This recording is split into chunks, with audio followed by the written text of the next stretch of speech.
फिर कहूँ मैं गुरु और स्वामी। कहते भाई वो गुरु का वो अनादि पद है,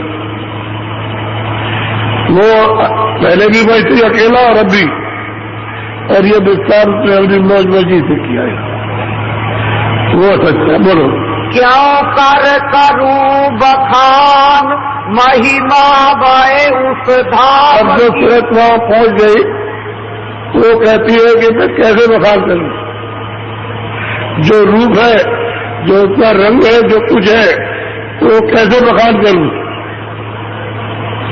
मोह नहीं है कि जो उसका बखान करूं, लिखने में आ नहीं सकता, कहने में आ नहीं सकता। बोलो नील नील सतिभानु इक इक कंगुरे लगी। कहते हैं नील नील, कहते हैं कि शशि सूरज और मतलब चंद्रमा उसके एक एक कंगुरे पर लगे हुए,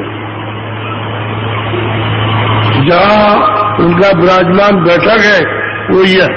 बोलो पद्मन मड़ी जड़ी महलन में तो बाबा की कहूँ क्यों। कहते हैं कि पद्मों पद्मों मरिया जड़ी हुई महलों में वो कितना प्रकाश कर रही, तो उसकी शोभा हक है, कहने में नहीं आती। बोलो शंख और महाशंख प्रतिभान गिरद सिंहासन देखे। और सूरत यहाँ से गई वहाँ तो शंख महाशंख यानी सूरज और चांद उनके सिंहासन के चारों तरफ लगे थे।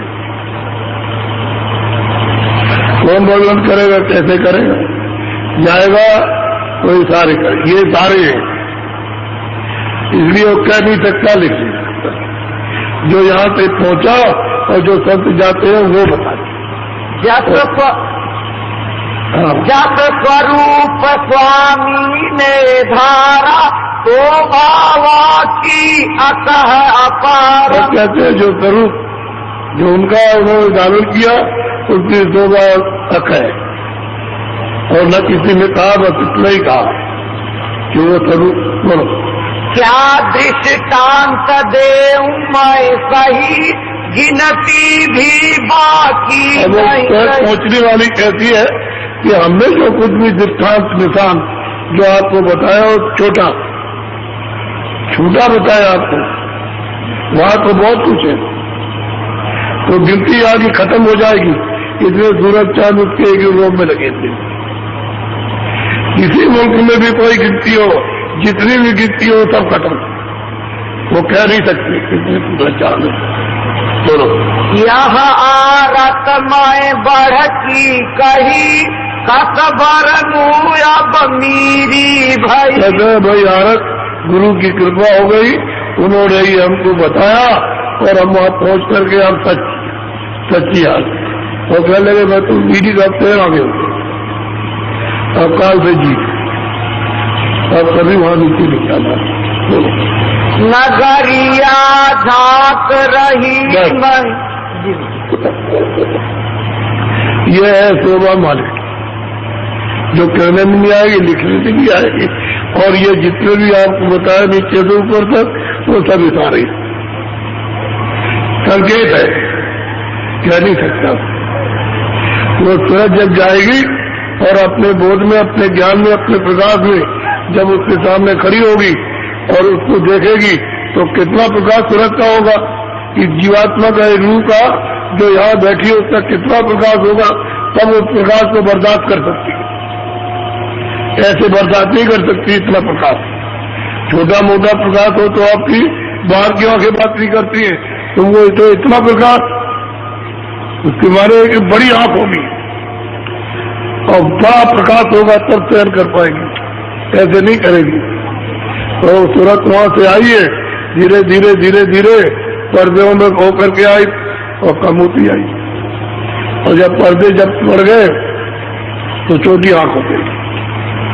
उसकी लाइट जब शुरू में मिलती है तो बर्दाश्त नहीं होती, जब आंख खुलती है तो ऐसे चमक आती है, तो धीरे धीरे वो आंख बंद हो जाती है, फिर खुलती है, फिर बंद हो जाती है, तो धीरे धीरे वो चमक जिससे कि आंख उस प्रकार से बर्दाश्त करती है।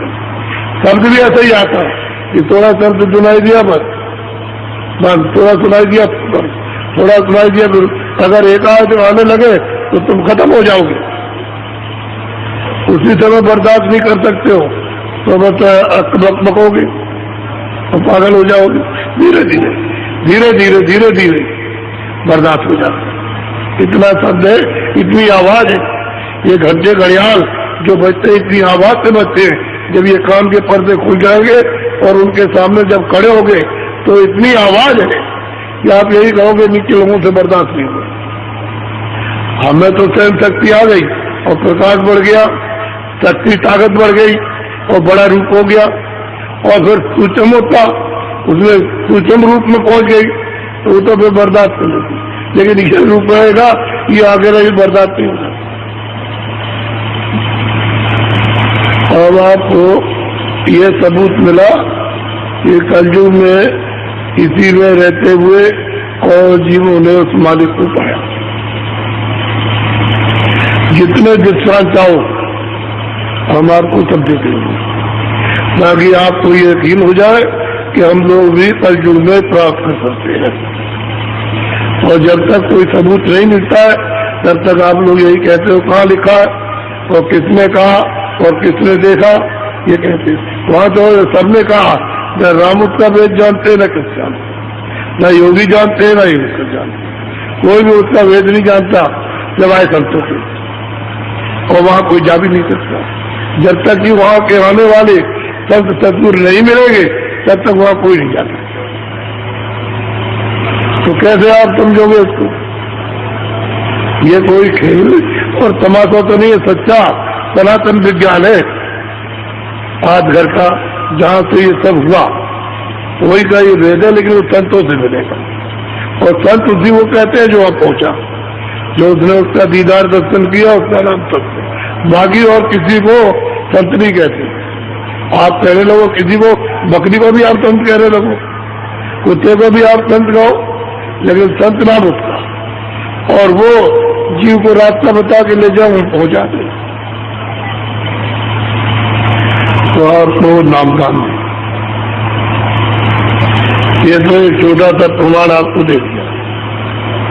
अब नामदान लेंगे उसको लीजिए और आज ही से शुरू कर दीजिए ताकि जल्दी से आपकी आंख और कान खुले और चल पड़े।